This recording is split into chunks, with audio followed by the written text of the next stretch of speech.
Salut à tous, que la grâce et la miséricorde de la part de Dieu vous soit donnée. Aujourd'hui, je vais partager avec vous les versets sur lesquels on s'appuie pour supplier Dieu. Ephésiens 6, verset 18 dit: faites en tout à part l'esprit toutes sortes de prières et de supplications. Ce verset nous montre clairement que la prière et la supplication ne sont pas la même chose. La prière seule parfois peut rester sans réponse, parce que la parole de Dieu dit de faire en tout à part l'esprit toutes sortes de prières et de supplications. Cela veut dire que prier uniquement ne suffit pas. Quand tu pries, tu n'accomplis qu'une partie de ce que Dieu demande. La supplication elle a une puissance particulière. Ce n'est pas simplement venir t'évader en implorant, mais c'est se tenir fermement sur ses promesses. Et ces promesses, Dieu nous les a données nulle part ailleurs que dans la Bible. C'est pourquoi dans ce message, je veux te partager des versets sur lesquels tu peux t'appuyer pour supplier Dieu lorsque tu demandes la guérison, la provision et la conception. Sans plus tarder, commençons par la guérison. As-tu une maladie qui t'épuise et que le médecin ne parvient plus à soigner? Alors prie, mais va plus loin. Supplie Dieu en t'appuyant sur Jérémie 30, verset 17 qui dit: je te guérirai, je penserai tes plaies, dit l'Éternel. Ésaïe 53, verset 5. Par le meurtrissure de Jésus, nous sommes guéris. 1 Corinthiens 6, verset 19. Ne savez-vous pas que votre corps est le temple du Saint-Esprit? Et Exode 15, verset 26 qui dit: je suis l'Éternel qui te guérit, et déclare avec vous: Seigneur Tout-Puissant, tu as promis que tu me guérirais. Voici mes maladies, je les mets devant toi, et je crois fermement que c'est par tes meurtrissures que je suis guéri. Tu es l'Éternel, celui qui me guérit. Même si le médecin disent que cette maladie est incurable, je sais qu'aucune maladie n'a le droit de demeurer dans ton temple, car mon corps est le temple de ton esprit. Quand tu parles ainsi, Satan tremble, parce qu'il entend que tu connais les promesses de Dieu, et dès cet instant, il n'a plus qu'une seule option: il va fuir.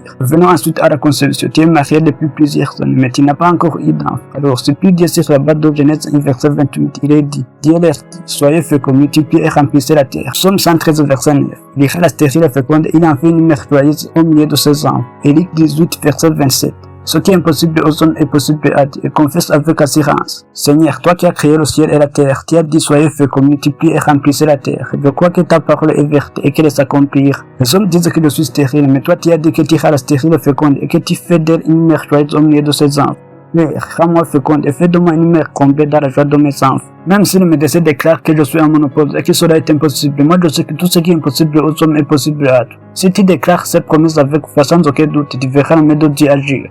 Maintenant la provision. Peut-être que tu traverses des difficultés, manque de nourriture, de vêtements ou même de ressources pour vivre. N'aie pas peur, Dieu il te connaît. Mets-toi à genoux et c'est plus loin t'appuyer sur Proverbe 10, verset 3 qui dit: Éternel, ne laisse pas le juste souffrir de la faim. Psaume 37, verset 25. J'ai été jeune, j'ai vieilli et je n'ai pas vu le juste abandonné, ni sa postérité mendier son paix. Et Hébreux 10, verset 38 qui dit: mon juste vivra par la foi, et proclame: Dieu fidèle et juste, je suis devant toi avec foi. Tu as dit que le juste vivra par la foi. Seigneur, je crois que tu ne permettras pas que je meure d'offre, car ta parole dit que tu ne laisses pas le ventre du juste affamé. Je sais que je ne serai jamais abandonné, et ma descendance non plus ne sera jamais contrainte de mendier son.